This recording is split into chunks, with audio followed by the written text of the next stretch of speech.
د حضور یو غلام حضرت زاهد مولا لیکاری رحمت الله په مرکات کې د ذکر کړای دی ډیر غب شپي صحابه ډیر زیات غب شپ په لګولو نبی علیہ السلام چې کله هم خفو صحابه وله شاده زاهد راوړل حضرت زاهد رضی الله تعالی عنہ بیا راوړل کوم خبره راوړل نبی علیہ السلام په خندا شو سبحان الله نو ما عزت مندو قدر مندو حضرت زاهد دا عادت وو چې مدینه منوره ته باندې میوراغه د حضور تراوړل قربان نامه تاسو ته تحفه راوړل توجه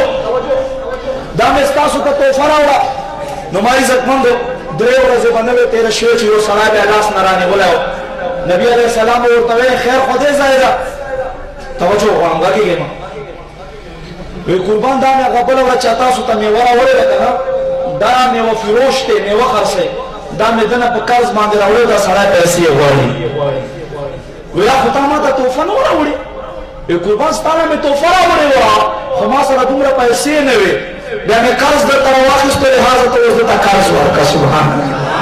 حضور بخیر دې دعا وکړه او ته خیر دې عجیب مې نستا یعنی په قرض به حضور دې پاره شوز مختلف حضور ته راوړو دې امینه محبت وای